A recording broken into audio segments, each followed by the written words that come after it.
Today I'm going to be looking at basically going through all of our modules in depth, which is going to take a while. And the plan is that like next week or in a couple weeks, I'm going to get David on with me and we're going to basically get into some of the sort of like technical sort of under the hood stuff. Whereas this week I want to specifically look at just sort of the functionality of everything and hopefully answer some questions about our modules and really kind of go over anything that was sort of like slightly obscure. So to that end, I'm going to look at the two chaos modules first, because like these are the things that seem to be confusing people the most, aside from Haster, our Vectral module.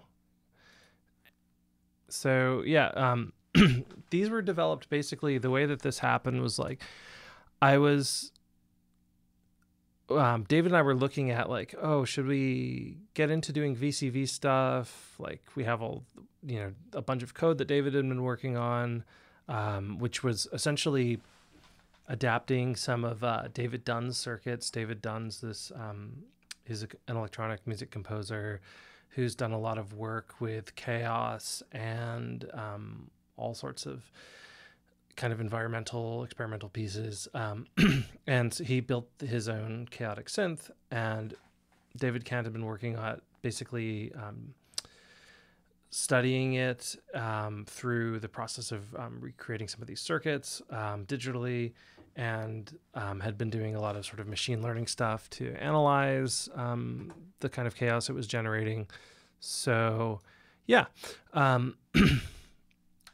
that's kind of where this came from. And basically when we were sitting down trying to figure out how easy it would be to bring some of this code from like C++ and things like that into VCV, David did a mock-up using some of the code from the chaotic oscillator section of this chaotic synth. And that's sort of like where the first version of Azathoth came from. We modified it a bit, but actually in many ways it's very similar to the original design here. So you have this chaos knob, and essentially you're just you're altering parameters that are changing in the chaotic attractor here. To kind of step back a bit, chaos is this thing that's very difficult to understand because not because it's necessarily like the most complicated thing, of course, in some ways it is, but it's like the thing that's really challenging about understanding chaos is that a lot of the language that we have around things is based off of this idea that we have determinate systems or indeterminate systems and things like that. And with something like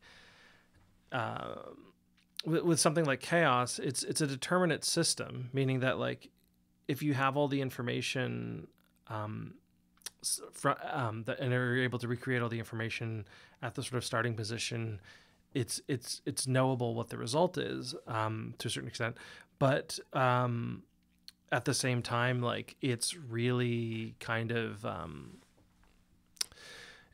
it's a bit like it's so dependent on the initial conditions that any slight variation can cause it to the behavior to change in ways that are very difficult to predict. And you can't really look at the end of that system and make really clear statements about the beginning of that because of the complexity that builds up over time. So it's essentially a really simple system, simple and determinate, that generates complexity.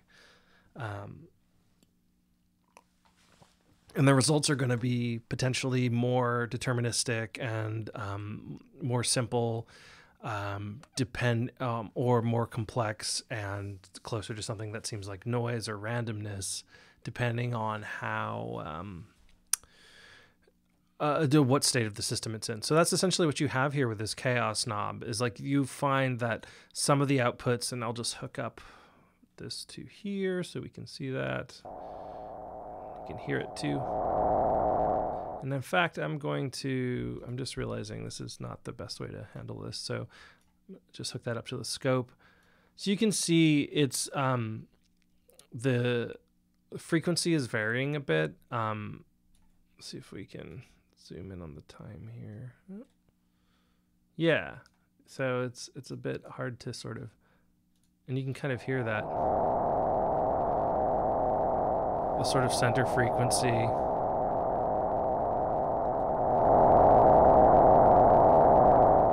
Is not completely stable. And we do find these points where we get this sort of sinusoidal waveform out of it. But even if we adjust this slightly, we begin to see some variation. Let's see. Actually, this is a pretty wide kind of sinusoidal band here. You'll also notice that we have basically a bunch of different things, different options here.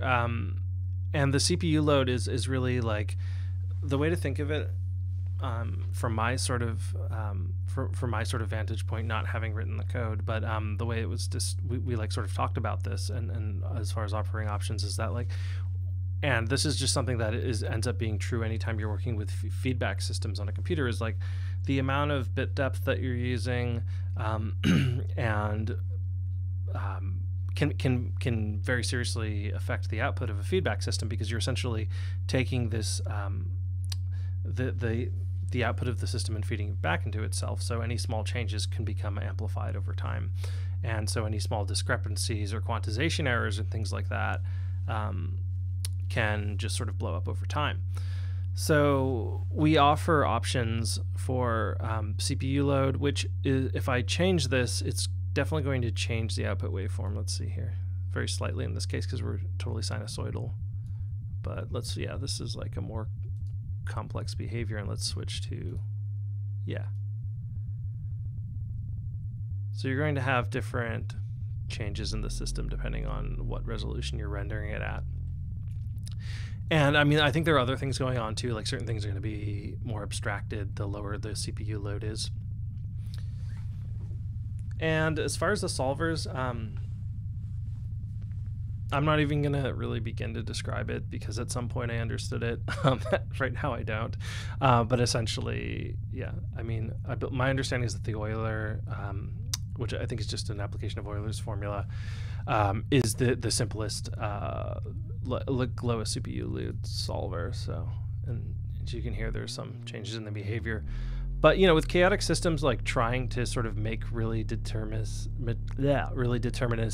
sort of predictions as far as use, it's just like not super useful. I mean, you can, but yeah, I tend to just sort of play around with it. That's why if anyone has used our polymath suite, the Ars Memoriam was an idea that I had kind of even before hanging out with David, because I just really wanted like state recall and the ability to morph between states, because it's really that's just how I use things, is like, you know, really going in, twisting knobs, feeling out like where a sort of complex patch is going sort of like overall, and then sort of moving between things. So I wanted to kind of be able to automate that. Oh, hey, sorry, I gotta check the chat. Let me see. So I'm gonna probably mispronounce everyone's names here, but it looks like Disturbed 13. That's how I'd read it without any vowels there. Hey Magus, hey all, how's it going? Let me know if you have any questions, or if I'm like getting too into the weeds here. Awesome, I got it. Sweet. Glad people can hear me and this is working. So yeah, anyway, my feeling about it is like the best thing to do with something like Azathoth especially is to just like twist knobs and have fun. And you can get like some kind of like, it's almost like a angry cat. That's great. I love that. So yeah, I mean, like that's sort of my feeling about it. But there are a couple of things to understand here. And I will try in my imperfect way to explain them. So the three outputs here are actually, I want to call them like renderings of chaos in 3 dimensions. So there are different ways that you could articulate chaos, and usually the way that it's usually sort of rendered is like in phase space. So yeah, without getting too much into it, essentially the same math that's producing the X output is also necessary to produce the Y and the Z output. So in order, so these are all sort of linked sounds that are at the same time different. So you can even see just on the scope they're similar, but you're getting slight differences, and we can hear that. If I bring this up again, I move over. See, you're getting more high frequency content in this particular output. And this one also seems to be, but slightly higher, but it also seems to be more crunchy. But yeah, so you're going to get different renderings of that.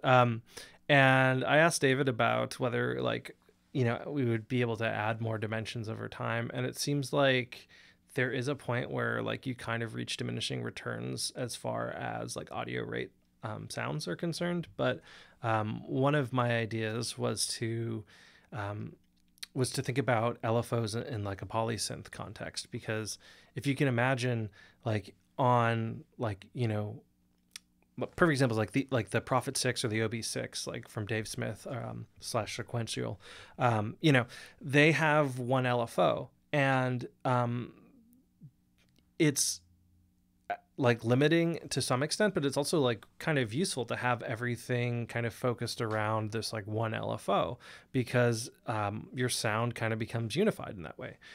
But if you were to think about it like you had a chaotic LFO and you could just take different renderings of the different dimensions, then you have like LFOs that are linked but are not exactly the same and are not going to necessarily repeat in the same way, and yet they're going to have that sort of linked timing and have linked attributes like that.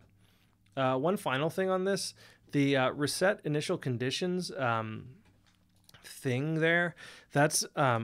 I think in the video that Omri did, he said that it's basically if your module crashes. That's not exactly right. It's actually to, because chaos is so dependent on your initial conditions, you actually, you may find that it's important to sort of keep returning to that spot that you initially started from. So you can actually reset the initial conditions of the module. Okay, so let's look at Nyarlathotep here. And you might notice, most people have, that these all have names of like Lovecraftian deities and things like that. You know, the idea with this set was like, with polymaths, we had particular sort of magical text or magical like spells and things like that we were sort of referring to historically, and with this one, we wanted to kind of continue that idea of using particular ideas from the history of things like magic. Now, of course, like the Lovecraft mythos is basically, you know, it's entirely sort of constructed between Lovecraft and his friends. Oh, yeah, the parallel series switch. I'll explain that in just a second. But like, so... It's a totally fake mythology, but for me, that's just like great. It kind of links in with things like chaos magic and just sort of pretending that things, like if things are real insofar as they are, you know, understood by people and perceived by them, that they become, that they have this like realness and importance. So, and the other reason that I was thinking about Lovecraft is just I moved to Providence when we were kind of right when we were releasing this suite. So it kind of fits, as Providence is the setting for a bunch of Lovecraft stories. It's where he lived and died for almost all of his life. So that's where Lovecraft comes in. Okay, so the series parallel switch. This is an interesting thing.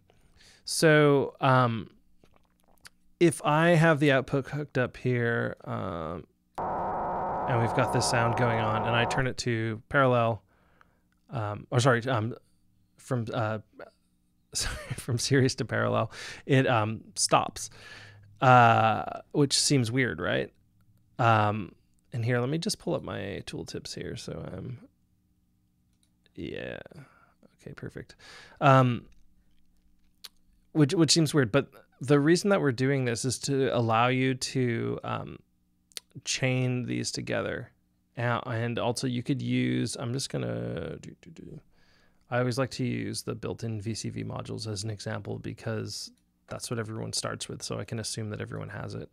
So if I send a sine wave into here,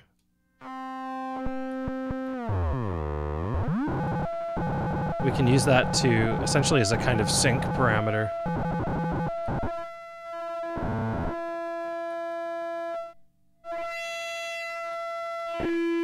So it becomes a kind of nonlinear wave shaper. It's very weird.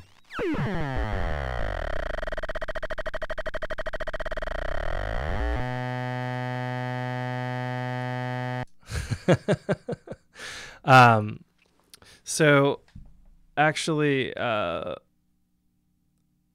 there was David wrote me a great email about this. Let me see if I can find it.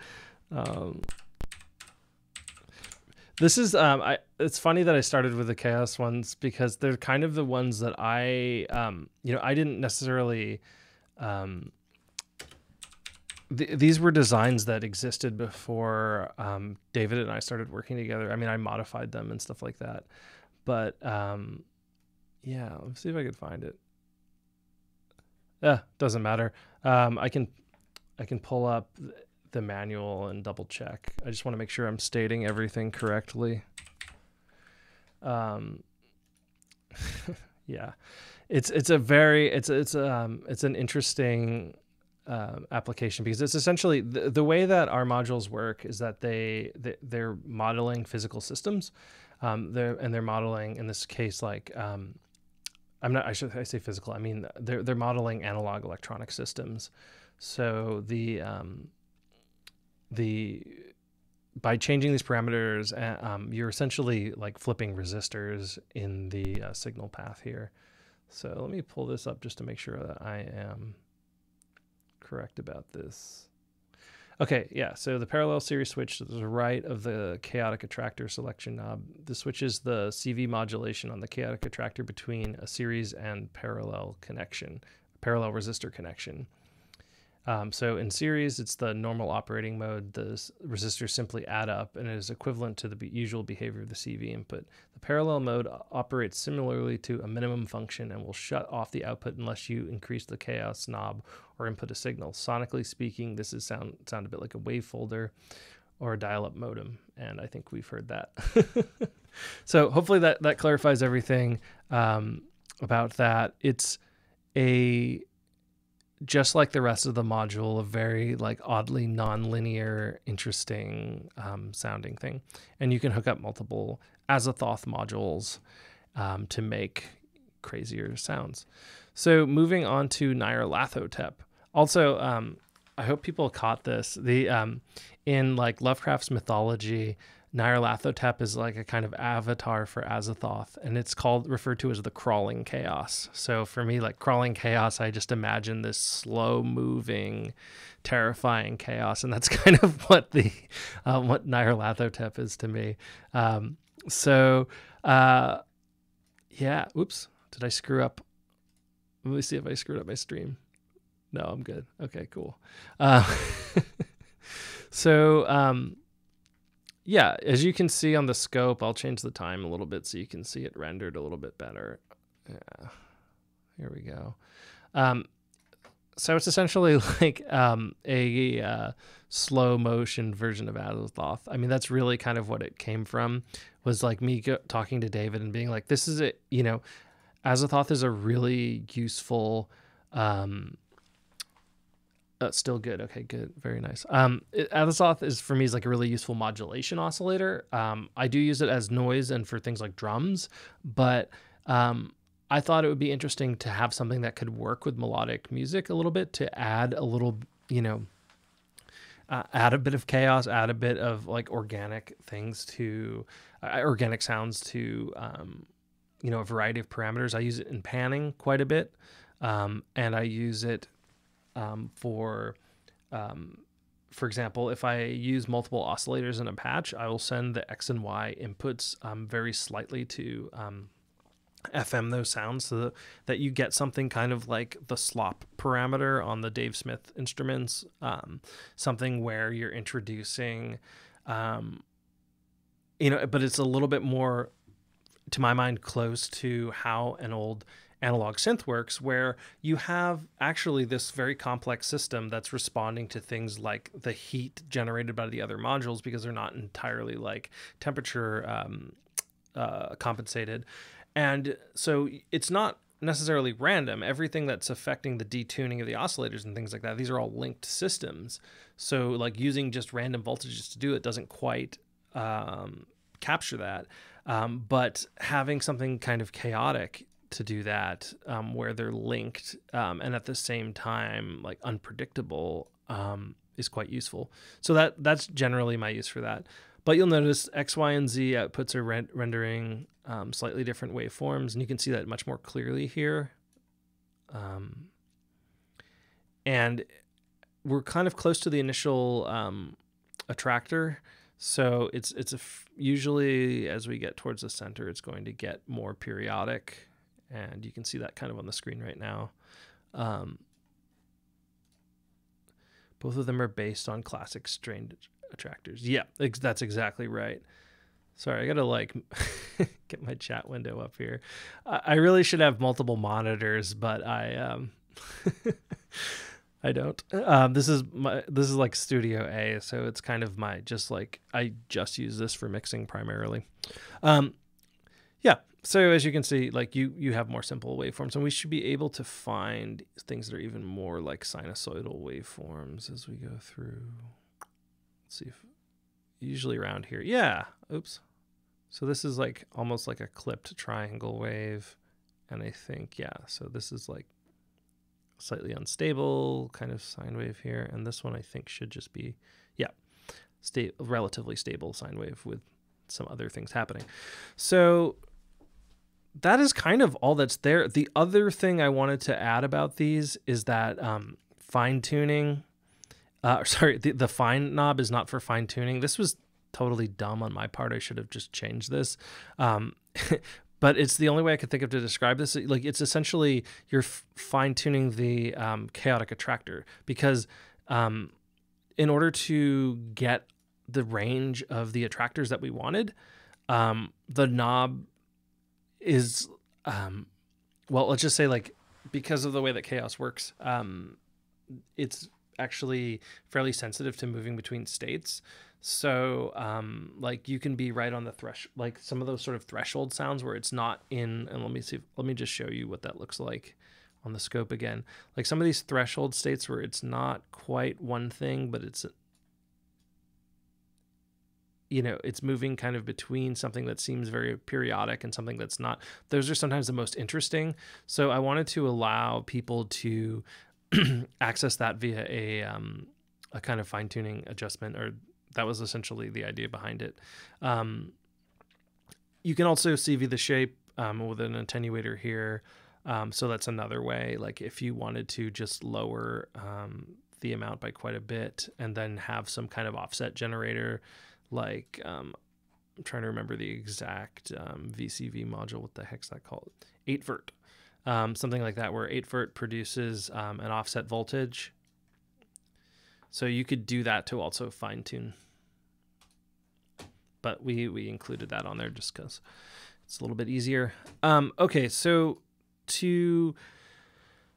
I'll talk about Haster in a second, but I want to focus on Yog-Sothoth for a little bit because it sounds nice and we can get some sounds going. And also, this one's kind of my baby. So this was, I started learning like synthesis proper, like analog synthesis on the Buchla prototype 100 system. It's actually, I think it's just called the San Francisco Tape Music Center system. And it was at where I went and got my master's degree at Mills College. And I spent a lot of time with that synth. And it was just sort of like, for me, the fundamental sound of like how I imagine sort of what we think of as modern synthesis sort of being created there. So, you know, and there's just, you know, there's lots of amazing pieces written on that by people like Pauline Oliveros, Morton Subotnick, etc.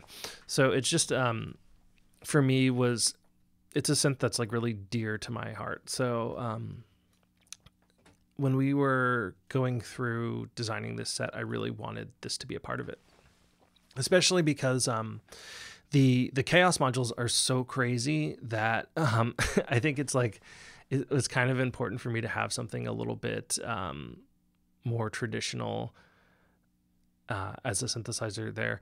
So, or as a sort of part of a synthesizer. So let me just start playing around with that. The other thing is, hey, oh, Carlos, welcome. We've been working with Carlos on a secret project. I won't say anything, but I'll hold this up very briefly.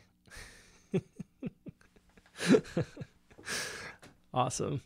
So, yeah, just to get like, let's just start messing around and getting a little sequence going here, and I can kind of explain how Yog-Sothoth works. And keep in mind that this is a low pass gate, so it's also functioning as a VCA as well as a VCF. So I'll just right now I'll just do just offset the VCA so we can start to hear stuff. Not terribly exciting. Let's add some variation here. We'll do something really like early modular synth here. So awesome. Yo, shout out to Ali.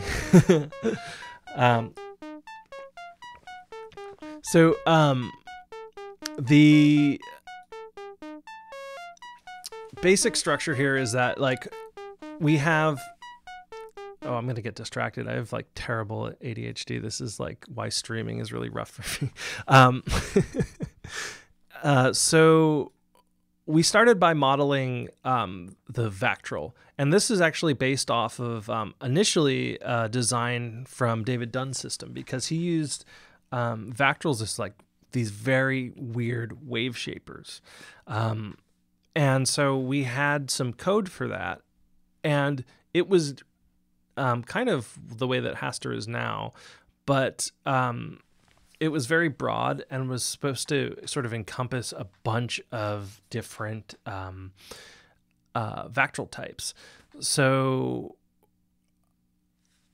I kind of felt like, okay, we need to sort of dial this in to be exactly like the ones that are in the synthesizers I remember. And I also, you know, I have a couple of Vactral-based low-pass gates. Like there's one from Verbose, as well as Menki, and I think Takab was another one. So I just had a bunch of them. I know there's ones from like Make Noise and stuff, but I didn't go through every single one. But I went through and sort of listened to those Vactrals to kind of like get that sound. And David had a bunch of them on his bench. I sent him some, and we just sort of modeled the sound of those Vactrals.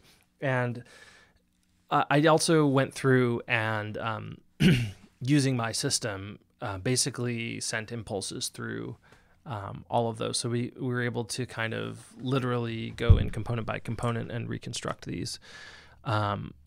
So that's what the Vactral is. And we have some control over the envelope here, and you can actually hear what that sounds like.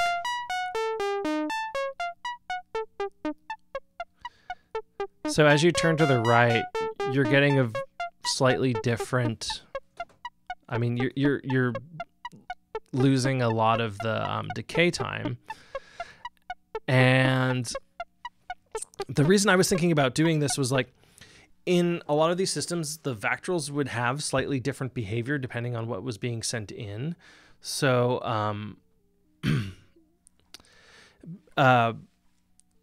like you could do things like you could still FM, like it's like in the verbose system, you can just like FM those oscillators up to a certain rate and it still functions. And that's kind of what I wanted to allow for here, was like that you would not only have that you would not only have the ability to have these like classic Vactral envelopes, like, and in fact, if I just like generate like a trigger impulse here, I'll just pull up an ADSR. Yeah, where are we? There we go.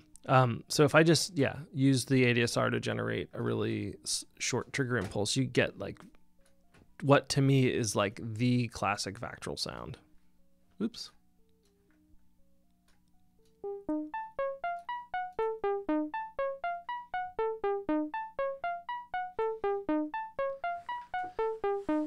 Yeah. And then, you know, this is like, if you're sending trigger impulses in at this, you're just not really getting much of a sound. Although this, I've definitely heard some Vactrals that sound like this. So you kind of get the full range. Let's add a little bit of drive here. Open things up a bit. That kind of bleed for me is like just like classic Vactral filter sounds. So you can kind of dial in the aggressiveness, and the drive is pre-filter. There is actually kind of the secret sauce for me is sort of like a little bit of post-filter saturation. You can kind of hear that even if I kill the drive, you can kind of hear that. Like I'll put in a sine wave and you'll hear it too. Like that doesn't sound like a sine wave being filtered. So it has that slight saturation.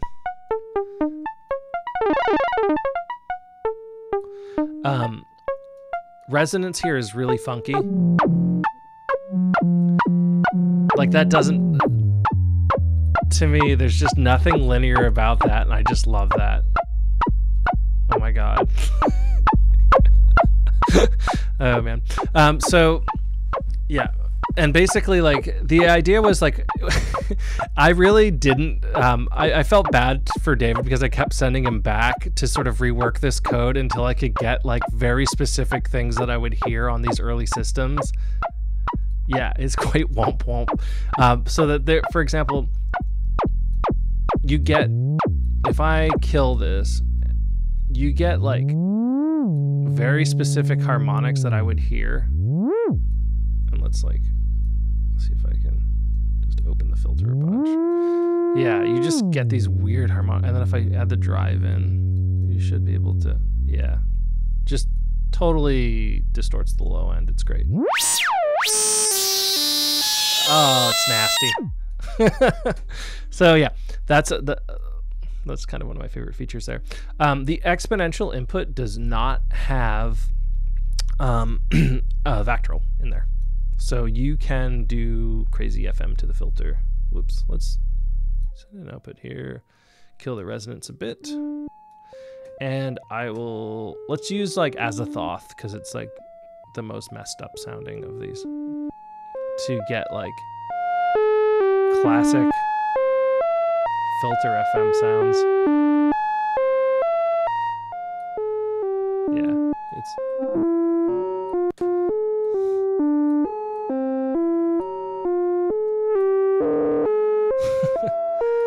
super funny.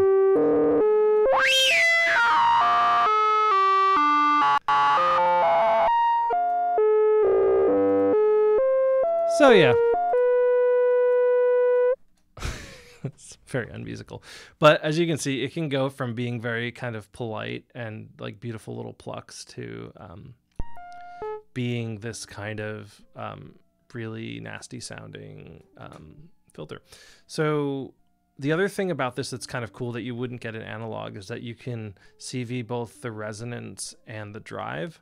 And we can just do that. I'll just start sequencing that so you can hear that a little bit. I really like the sound of it.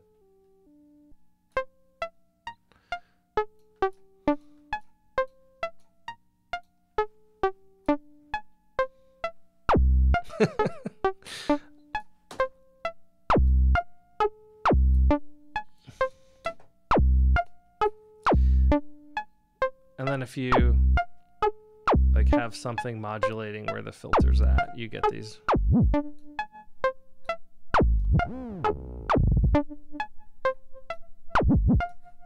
Very weird stuff. And then if we start modulating the drive,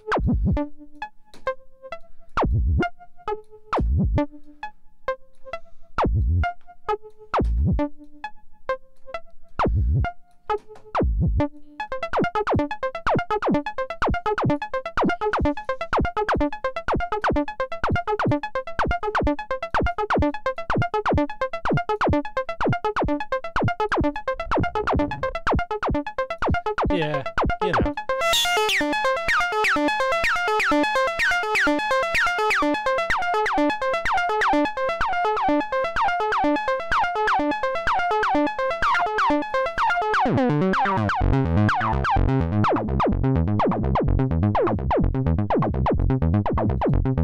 Yeah, you know. Let's see if I can get into like more acid.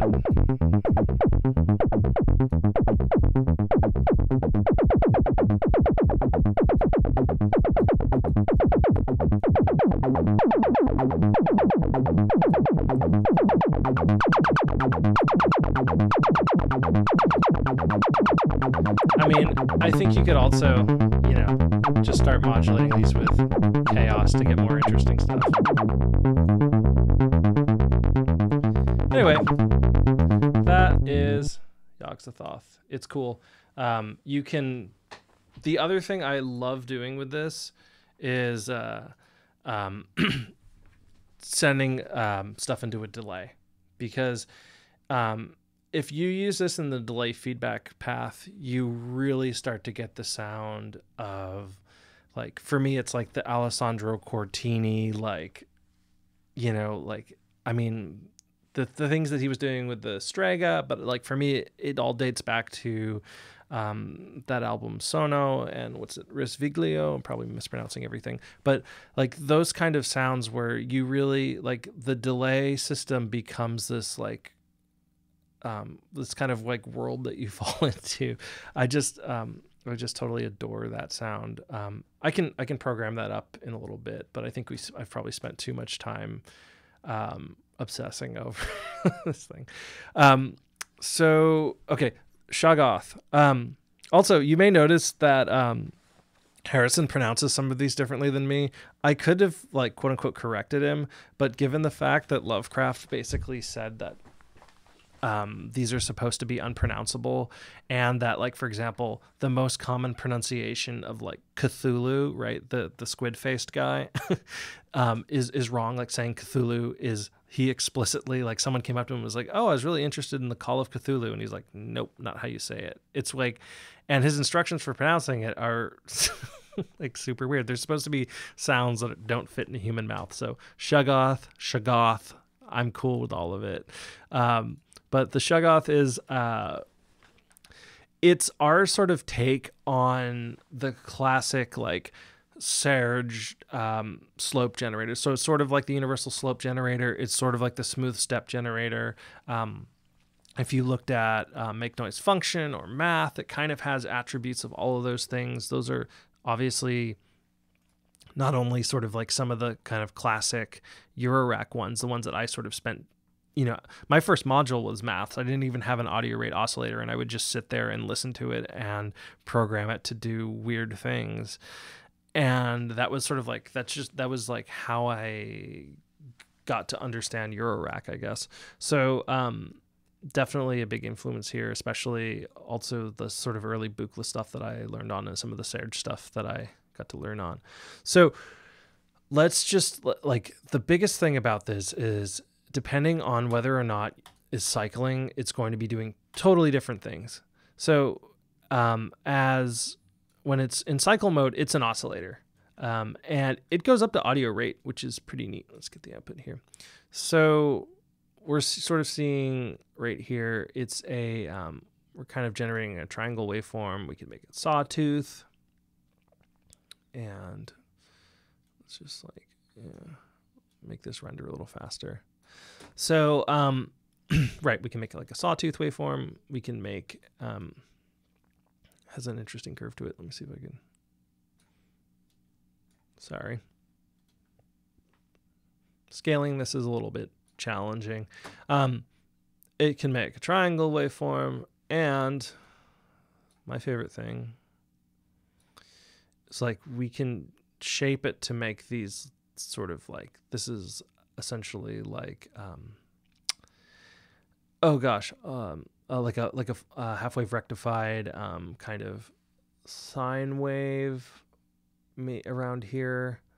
And if we switch the symmetry, we get these like kind of like shark tooth looking waveforms, which is cool. And then we can get these like spiky, I don't know, what we'd call them, reverse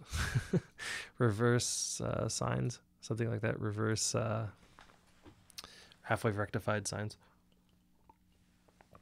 So what's that sound like? It's cool. Let's get it louder, or sorry, higher frequency.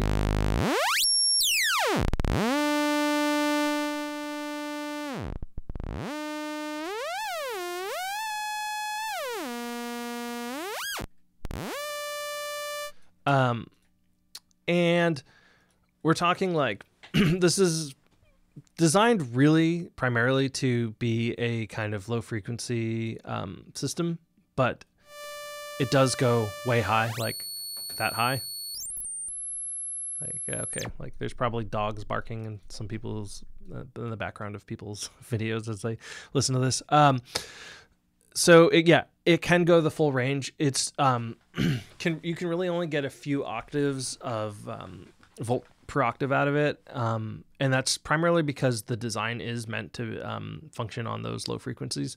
But yeah, I've used it as an oscillator. We can do that really quickly. You can kind of hear, we'll just bring up the goofy little sequence I was doing earlier, and I'll just send it into Yog-Sothoth again so you can hear that.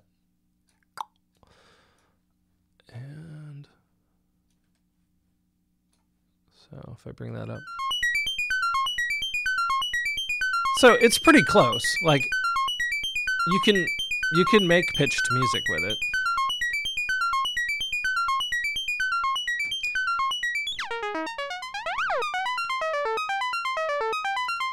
However, what I often like to do is actually take, turn off cycling, and trigger this externally using like the square wave of another oscillator.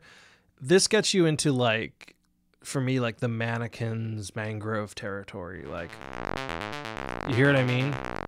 You can get these kind of like pseudo pulse width sounds because it's, I mean, it's essentially oscillator sync, but it's a little bit more. Yeah, I love that so much. Like, what are those waveforms? They're so weird sounding.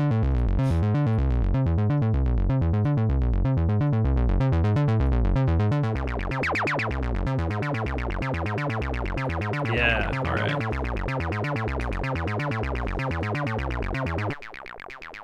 What?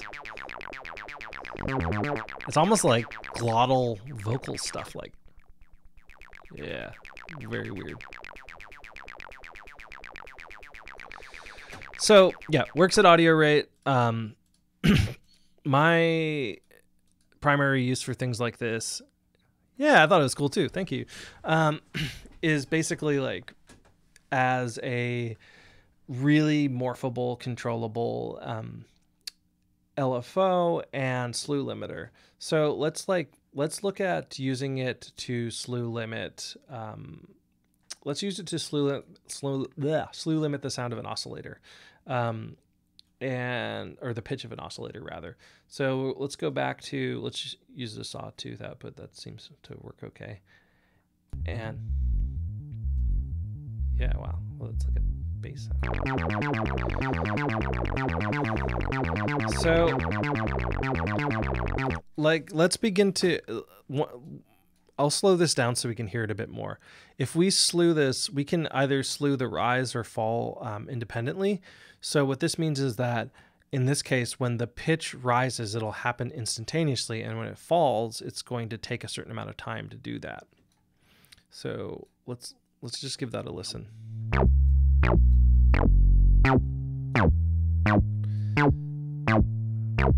Okay, let's hold on a sec.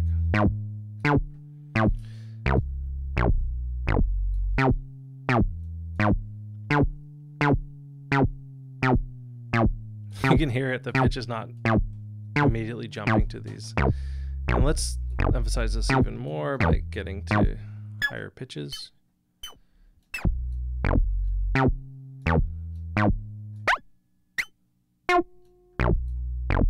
If we go even slower, you can hear it. It takes a while to get up. So it's essentially glissandoing.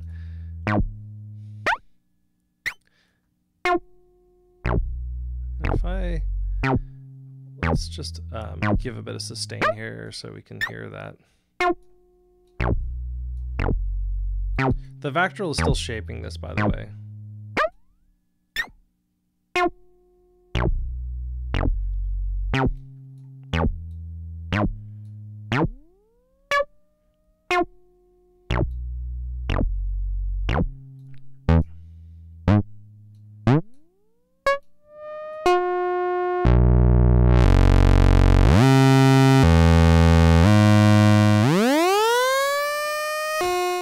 So you can do things like, you know, glide on certain notes. It's kind of like the classic like TB303 thing. So you can essentially automate the slide, and you can do that by just CVing the inputs here. So if you wanted a particular note to slide up or down, or you wanted all the movement upwards to slide or the downwards to not, you can do that. If you want them all to slide, you can do that as well. So that's like a really like simple use of slew. Another thing, of course, is if you send a trigger in here and we stop using our ADSR, we'll send a gate in, and it's just going to function as a trigger in this because we set it to do that. So it won't, you can't do like an ADSR necessarily, but you can do an attack decay, create an attack decay envelope. Let's see if I can slow this down enough to do that. Make sure I'm getting this right. And cycle is off. Interesting. Hold on a sec. Let me pull up the scope here. Yeah, it's taking way too long. Okay. Here we go. And we'll just avoid the Vactrol here. And fade this up.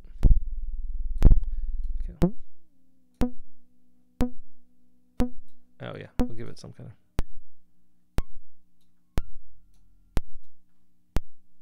interesting. Hold on a sec. There we go.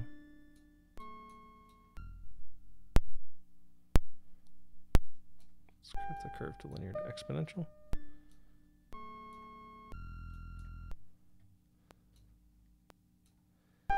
Oh, I see. Sorry. That's what's going on here.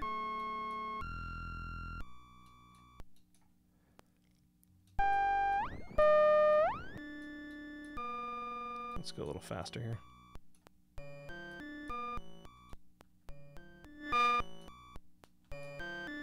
Actually, we can use the Vactrol. That's fine too. We'll just change the speed here. Am I doing something wrong here? Oh, I see. Yeah, I set the envelope time to be too long. My bad. So you can create these kind of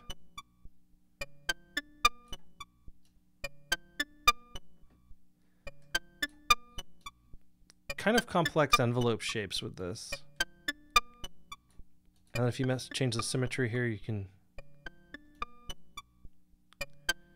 make it so that you have an exponential rise and a logarithmic fall, or a logarithmic fall and exponential rise, depending on where the knobs are set. That's great. I love that. So there's definitely a lot of possibilities for creating interesting wave shapes here. Are we getting the interesting? Oh, right. Yeah.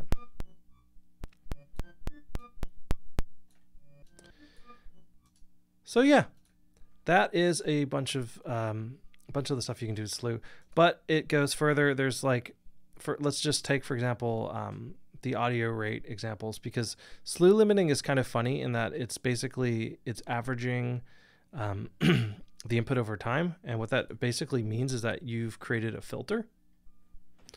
So let's skip this whole thing, and we'll just send some audio out from slew, from Shoggoth. So let's get some audio going in here, and we will pull up the volt per octave. We should be able to. Hold on a sec. Oh, right. Series parallel. Ah! Hope everyone's awake. So as I increase the volt per octave, we're allowing higher frequencies through.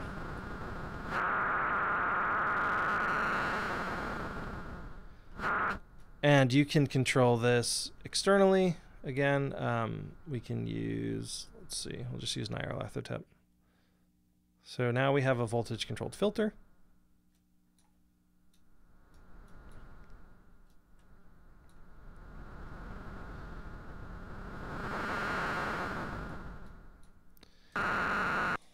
And what's kind of cool about this is because we have this sample and hold input and everything else, you can basically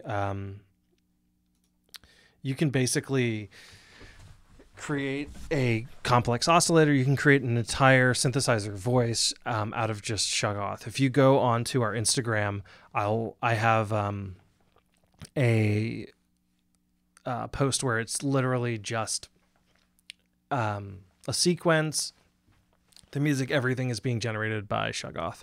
Kind of a crazy module. And one other thing I wanted to just make note of is that it does have a sample and hold input. So like, let's just take the oscillator itself for a minute,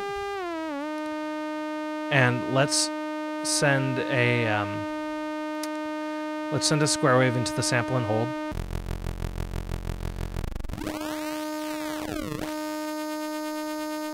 So you start to get some aliasing. And if we pull up the waveform here and zoom in a little bit, you can see some of that aliasing. Let's go to like a lower frequency.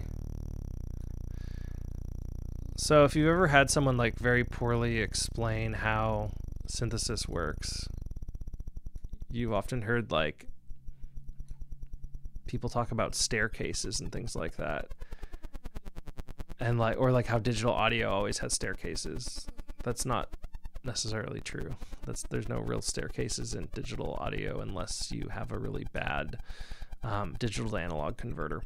But what's essentially happening here is like we're sampling at all of these different moments. So, and we're sampling when at these distinct points in the waveform, and we're just holding that voltage. So instead of getting something that looks like a kind of pure waveform, we're getting something that looks like, you know, the only way I could describe is it looks like 80s computers. It's just, so the lower we go, the more sort of stair steps we get. So we can introduce a lot of like nasty sounding aliasing. And as I go in higher frequencies, it becomes like very weird sounding.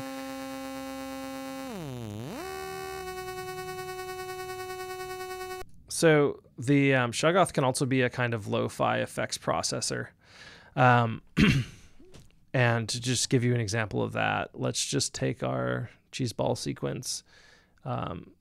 Same thing again. Take the output. We'll take the output of Shoggoth. We'll send a sawtooth wave in. We'll just open it up fully. So, whoops. So we don't have slew limiting. Cycles off. And we'll make it fully linear here, basically. Yeah, more or less. So let's take a listen to what that sounds like.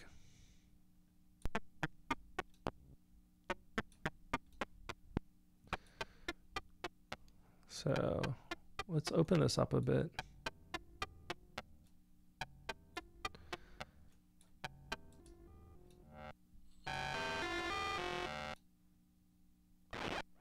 So if I get to higher frequencies, we're just going to lose that entirely, I think. Yeah. So you can get like insane aliasing.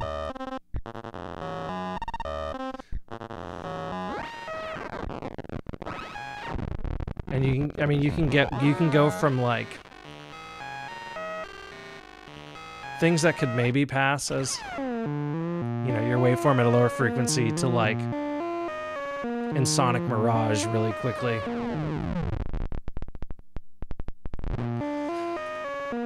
And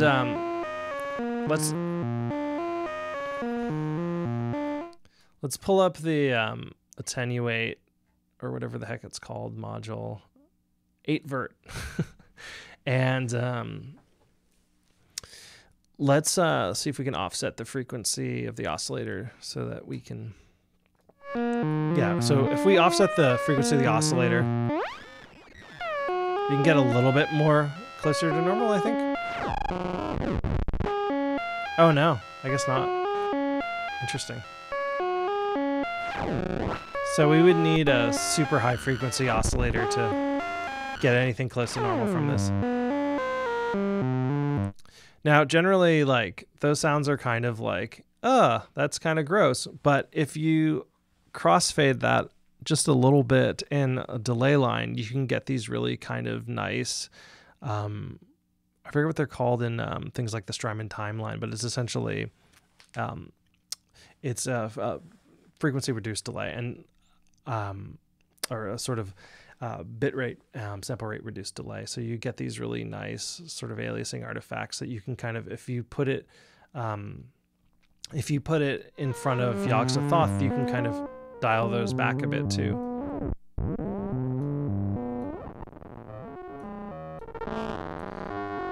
I'm not doing the most musical use of things. We can build a patch that does that later. But yeah, sample and hold in there is fantastic. I love to use it for either doing sort of standard sample and hold stuff, which you can use to create random sequences or anything like that, or just decimating the waveform. Okay, so really quickly, the mix here, which we've called Abon, like the Abon the Wizard from Clark Ashton Smith's writing, is 5 inputs that saturate on the output. So depending on the volume of each of those, the more sort of saturation you're going to get. Very simple. It's very similar to the design of like the Moog mixer, like the CP3 on the Mini Moog, or the CP3 from the Moog modular system. So yeah, anyway, very simple, but also kind of very effective. Also, one thing I would say too is if you send, like, let's get back to like basics for a second. We'll send a sine wave in here and I'll get rid of the offset. And we'll send it to the output. So we have your basic sine wave. As we add more of a DC offset, maybe we're not getting enough. Let me see. Oh, it may have a DC block on. Let me check. Yeah. Boop. Get rid of the DC block. There we go. So, as you can hear, starts to really saturate as we add in other DC voltages. DC blocking, the reason that we have that there is that basically if you feed this thing back on itself, if you, in like reality, if you have a piece of hardware the saturation is just going to take care of itself, and like things are not going to get infinitely loud and have infinitely high voltage. In a simulation like this, it's really easy to get like, you know, a 400 volt DC offset and just not be able to hear the tone itself. So yeah, we put a DC block in that. And finally, we have Haster. This is like probably for some people the most confusing module, because normally when you have a Vactrol, like we imagine sort of like the use of a Vactrol in a system like this, it's already in a filter or a low pass gate design. That's true in Yog-Sothoth. It's true elsewhere, where it's taken out and made into its own sort of device. It just seems confusing to a lot of people, especially because you can do things with Haster that you can't do with with a Vactrol that's in something like Yog-Sothoth. So let's send a sine wave into the input, and let's just like scope the output. So we can immediately see that we're just like flatlining here. And that's because essentially if the attack and decay are at a certain point, they're just going to sort of offset because they're going to be too slow to keep up with this. So one thing you'll notice is that you're getting quite a bit of saturation on the drive. If we lower that a little bit, let's see, yeah, you get a half-wave rectified version of the input signal, the input sine wave, but very quickly it clips. And the other thing we can do is start to add some of those characteristics back by changing the attack and decay. So it can work at audio rate. You can hear what that sounds like. Here, I'll just hook that up. So we'll have to lower the attack and decay here a bit. So very quickly we're hearing like lots of distortion. And we can add in harmonics as we lower the attack and decay. So it's a very weird nonlinear wave shaper if you want to use it that way. And we wanted to allow you to do that because it's modular. It should just be an open Vactrol to mess around with. But for normal use, you can take a trigger into the input. We'll use this ADSR to create that. And we'll just take, let's take Nyarlathotep here, or sorry, Azathoth here, and we'll create, let's do like a drum sound. So let's send a CV into the input from this. And let's see if we get that. So this is like with the shortest attack and the shortest decay, we can start to increase that.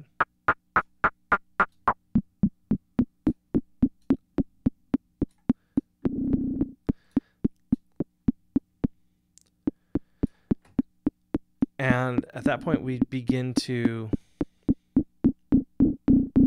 kind of approach some classic Vactrol sounds. It's a little bit unrealistic to have something higher than like, let's say 30 milliseconds on the attack, but we let you kind of go as extreme as you want.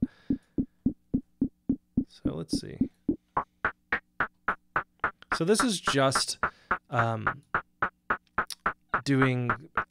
controlling like the amplitude. If we control a filter, you can hear a little bit more what that sounds like. So I'll turn this down for a sec. And let's just pull up the standard VCV filter, which is really nice. It's a very different design than the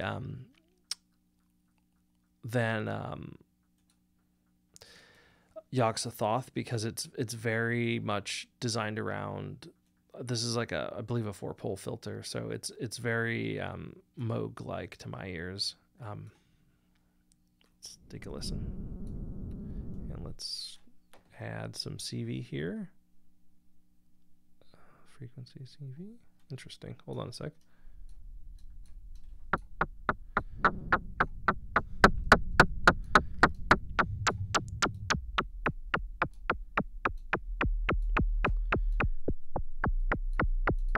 we're getting into kick territory. So yeah, it's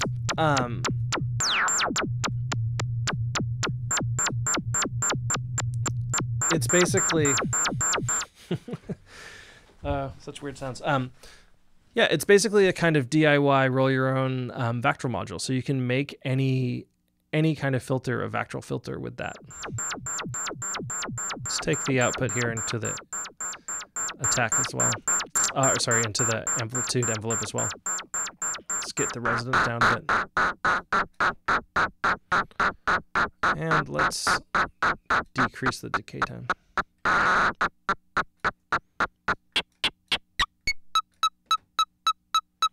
So yeah.